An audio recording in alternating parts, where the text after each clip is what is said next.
నిజామాబాద్‌లోనే చిన్న కుగ్రామం మేడం. పందిమడుగు అని సిరికొండ మండలం మేడం. కురట్పల్లికి దగ్గర లేదు మేడం. కదా? లేదు మేడం. అది చిమ్మన్పల్లి అని మా మా ఊరు పక్క నుంచే బాజిరెడ్డి గోవర్ధన్ ఎమ్మెల్యే గారు కూడా ఉన్నారు మేడం. ఓకే. ఓకే. సో, అంత చిన్న గ్రామం. అక్కడ నక్సలైట్ ఏరియా ప్రభావం మొత్తం ఉంది.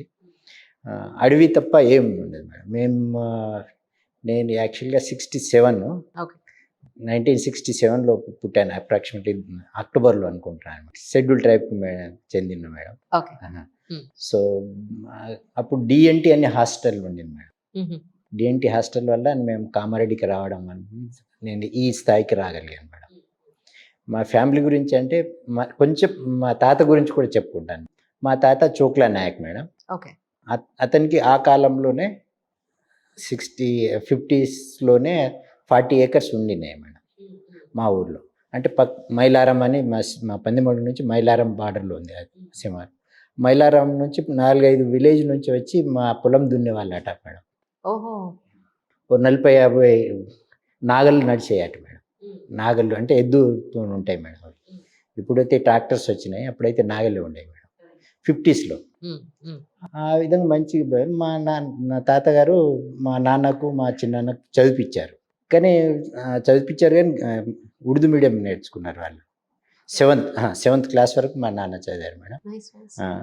అయితే ఏదో అంటే ప్రాపర్టీ ఆ కాలంలో ప్రాపర్టీనే గొప్పగా చూసుకునేవాళ్ళు. ఎక్కడో పోయి ఉద్యోగం చేయడం ఎందుకని చెప్పి ఉద్యోగం చేరలే. మా నాన్నకు పెళ్లి చేసేసారు. మేము ముగ్గురు బ్రదర్స్ మేడం, ముగ్గురు సిస్టర్స్ మేడం. ఆరుగురు. మొత్తం. ఇప్పుడు మీకు ఎంతమంది పిల్లలు సార్? నాకు ముగ్గురు మేడం. పెద్ద అబ్బాయి ఐఐటీ చేస్తున్నాడు మేడం. ఐఐటీ అయిపోయింది, సివిల్స్ ప్రిపేర్ అవుతున్నాడు. That's so nice. ఇక్కడేనండి హైదరాబాదేనా? హైదరాబాద్. కానీ ఐఐటీ కాన్పూర్ నుంచి చేశాడు మేడం. ఇంకో అమ్మాయి ఇంజనీరింగ్ మేడం. ఓకే. అబ్బాయి హై స్కూల్ చిన్నోడు. చాలా చిన్నోడు. So nice, really so nice. మీ తాతగారి గురించి, మీ పేరెంట్స్ గురించి చెప్తున్నారు. అవును. తాతగారు నాకు నేను పుట్టినప్పుడు అనేవాడట, ఇతను గవర్నమెంట్ ఉద్యోగస్తుడు అవుతాడు, ఇతను బాగా చదివించాలమ్మా. మా అమ్మకి చెప్పాడు. అంటే చచ్చే ముందు అంటే అలా చెప్పాడట. కానీ మాకు స్కూల్స్, కాలేజెస్ ఏం లేవు అక్కడ దగ్గరలో. ఎక్కడ 35 కిలోమీటర్స్ వెళ్తే కానీ మాకు ఏదైనా మంచి నిజామాబాద్ కానీ, కామారెడ్డి కానీ, అటు సిరిసిల్ల కానీ అలాంటివి ప్లేస్లు ఉండేవి మేడం. సో అట్లా చెప్పి అంటే అతను ప్రాణం విడిచే ముందు పిలిపించి చెప్పిపోయాడు, ఆశీర్వాదం ఇచ్చిపోయాడట. కానీ మీరు అప్పట్లోనే సివిల్ సర్వెంట్ అవడం అంటే మామూలు విషయం కాదండి. అంటే అవేర్నెస్ ఎలా వచ్చింది మీకు యాక్చువల్గా? అది స్కూల్లోనా, కాలేజ్లోనా? స్కూల్, కాలేజ్ ఎక్కడ లేదు మేడం. నా ఫ్రెండ్స్ చెప్పడము, నా సర్కిల్ కానీ, కమ్యూనిటీ వైజ్ కానీ ఎవరు ఎడ్యుకేటెడ్ లేదు మేడం. మా నాన్న ఉద్యోగం చేయలేదు. కానీ మా పిల్ల అయిన తర్వాత కొట్టాడట మా నాన్నకు. 2-3 పిల్లలు అయిన తర్వాత మా తాత ఏదో పని చేయకపోతే. మీ తాతగారు మీ నాన్నగారిని కొట్టారు. పెళ్ళయి పిల్లలైన తర్వాత కూడా 2-3 పిల్లలు ఉన్న తర్వాత. ఆ వ్యవస్థే కరెక్ట్ ఏమో సార్. ఆ వ్యవస్థ నేను రెస్పెక్ట్ చేస్తాను. మనిషి కరెక్ట్ గా ఉండాలి అంటే భయం, భక్తి, గౌరవం ఉండాలంటే తప్పు లేదు. తప్పు చేసినప్పుడు ఒక మాట అనడం, కొట్టడం అనేది కూడా సహజం. అయితే పారిపోయి కానిస్టేబుల్గా వచ్చారట. ఆ కానిస్టేబుల్ కొన్ని 6 months చేసిన తర్వాత మా తాత వెళ్ళి మళ్ళీ అక్కడ తిట్టి వాళ్ళు మళ్ళీ తీసుకొచ్చాడు. ఆ ఫ్రస్ట్రేషన్లో మా నాన్నగారు అంత పని వగేరా అగ్రికల్చర్ మీద అంత 40 acres ఉన్న అగ్రికల్చర్ మీద ఎఫర్ట్ పెట్టలేదు మేడం. ఓకే. అది అడవి లోపల ఉంది మేడం ఆ ప్రాపర్టీ అనేది.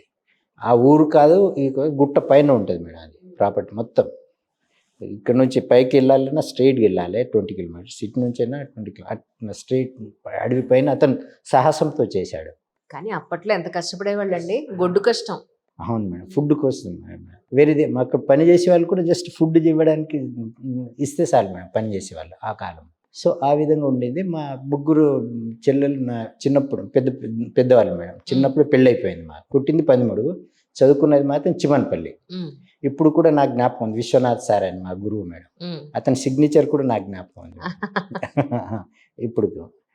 అయితే ఫస్ట్ నుంచి సెకండ్ వరకు చదివినట్టున్నాను మేడం. సెకండ్, థర్డ్ మాకు చదువుకునేటప్పుడు పలకలు లేవు మేడం. పెద్ద కట్టెలతో నుంచి పెద్ద పలక ఉండేది మేడం. చెక్క పలక. చెక్క అనేది ఇంత పెద్దది ఉండేది. ఇట్లా పట్టుకునే వాళ్ళం, స్క్వేర్ లాగా ఉండేది. దాని మీద బొగ్గుతో రాయాలి మేడం. బొగ్గు ఒక ఆకుతో రాస్తే నల్లగా అయిపోయేది. దాని మీద అని నేర్చుకున్నాం మేడం. పలకలు కూడా లేవైతే అప్పుడు. సో ఆ విధంగా నేర్చుకున్నాం. విశ్వనాథ్ సార్ మాకు కొట్టేవాడు మేడం. విశ్వనాథ్ సార్ నేను ఒకటే నేను యావరేజ్ స్టూడెంట్ని. కదా ఒకటేసారి కోళ్ళదండ వేసాడు. అప్పుడు కోళ్ళదండ అనేది ఉండేది మేడం. ఓకే. కోళ్ళదండ వేస్తే నేను స్కూల్కి వెళ్ళానని గోడ కుర్చీ ఏమో గోడ కుర్చీ కాదు కాదా? అంటే ఇట్ల పైన. వేలాడిచ్చేవారా? ఓమ్మా. అప్పుడు స్టూడెంట్స్ ఏంటి మేడం, పెద్దగా అయిన తర్వాతనే స్కూల్కి వచ్చారు. కానీ నాకు చిన్నప్పుడే స్కూల్కి మా అమ్మ మా తాతగారు చెప్పిన మాటకు చిన్నప్పటి నుంచే స్కూల్కి పంపించేసింది. సో నేను ఒకటేసారి కొట్టారు. అసలు వెళ్ళని మానం పెడితే నేను సార్ వచ్చి చెప్తేనే నేను స్కూల్కి వెళ్తా, లేకుండా వెళ్ళానని అసలు ఇంటి నుంచి వెళ్ళలే. ఎవరు కొట్టారో వాళ్ళే మిమ్మల్ని పిలవాలి. కానీ నేను రానని మా మా మా నా నాన్న వాళ్ళు వెళ్ళి ఏదో పిలిపించి అరే రారా బాబు అంటే నేను అప్పటి నుంచి వెళ్ళడం మొదలుపెట్టాను మేడం. అప్పుడు అంటే అతను చెప్పింది నాకు ఒకటే, మ్యాథమెటిక్స్లో మాత్రం నేను టాప్లో ఉండేవాడిని మేడం. అంటే 20 నుంచి ఉల్టా 29 28 అలా 18 రివర్స్లో చెప్పేవాళ్ళు మేడం. అసలు కళ్ళు మూసుకోకుండా అట్లా అంత గట్టిగా నేర్పించాడు మేడం సార్ విశ్వనాథ్ సార్. అతని బ్లెస్సింగ్ వల్లనే ఈ పరిస్థితి ఉందని నేను అనుకుంటాను మేడం. దట్స్ సో నైస్ అండి రియల్లీ. ఆ విధంగా నేను 2nd, 3rd క్లాస్లో అక్కడ చిమన్పల్లి గ్రామంలో చదువుకున్నాను. అంటే మా ఊరు నుంచి అది 2 కిలోమీటర్స్ ఉండొచ్చు మేడం, అంతే. లేదండి, టీచర్స్ ఇంపాక్ట్ స్టూడెంట్స్ లైఫ్లో చాలా ఉంటుంది. Yes madam. మా తాతయ్య గారు, మా అమ్మ వాళ్ళ నాన్నగారు నల్లజర్లలో స్కూల్ టీచర్. Yes madam. ఆయన దగ్గరికి ట్యూషన్కి పంపిస్తే ఎవరైనా సరే సెట్ అయిపోవాల్సిందే అని. చాలా రకరకాల బెత్తాలు ఉండేవి. మా అమ్మగారు అంటే మాకు ఎప్పుడు తెలిసిందంటే నల్లజల్లు మేము పెద్ద అయిన తర్వాత మా అమ్మమ్మ గారి ఇంటికి వెళ్ళినప్పుడు సమ్మర్ హాలిడేస్కి ఒక్కొక్కళ్ళు ఎక్కడెక్కడి నుంచో, సార్ మేము మీ దగ్గర చదువుకున్నాను, పొలిటికల్ వాళ్ళు వచ్చేవాళ్ళు, ఇంజనీరింగ్ వాళ్ళు వచ్చేవాళ్ళు. నాకు అనిపించింది ఇంతకు మించిన గొప్ప గౌరవం టీచర్కి ఇంకేం కావాలి అని అనిపించింది. మీరు ఇంట్రడక్షన్లో మీరు ఎవరు అని చెప్పేటప్పుడు అంటే నా మనసుకు అనిపించింది, కులం ఏదైనా గుణం చాలా ఇంపార్టెంట్ అండి. ఎస్. సో కాల్డ్ చాలా మంది అనుకుంటారు గొప్ప కులాల్లో పనికిమాలిన ఆలోచన ఉన్న వాళ్ళు చాలా మంది ఉంటారు. అవును. ఇప్పుడు మీరు నేను ఎస్సీ అనో ఎస్టీ అనో తక్కువగా అనుకోవాల్సింది ఏం లేదు.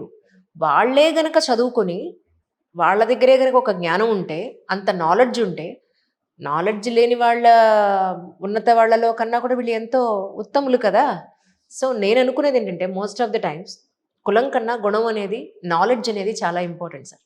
సో ఒకళ్ళు వాళ్ళ కమ్యూనిటీని పేరు చివరన ఎంతో చక్కగా తగిలించి నేను ఇది అని చెప్పుకుంటున్నప్పుడు ఎవరు ఎక్కడ పుట్టారనే చెప్పుకోవడంలో మనం తలవంపులుగా ఆలోచించాల్సిన అవసరమే లేదు. అబ్సల్యూట్లీ అవసరం లేదు. ఓకే, మనం మన భారతదేశంలో పుట్టాము, మనం పాకిస్తాన్లో పుట్టాము, మనం ఇందులో పుట్టామని చెప్పుకోవడం, దట్స్ ఇట్, తప్పేం లేదు అందులో. కాకపోతే ఈ రోజు మీ ఏరియాలో చదువుకున్న వాళ్ళలో కానీ ఒక సివిల్ సర్వెంట్ అవడంలో కానీ మీరు ఎంత సాధించారు? సో ఇట్స్ మ్యాటర్స్ కదా sir. Absolutely blessing madam. Absolutely blessing. Absolutely sir.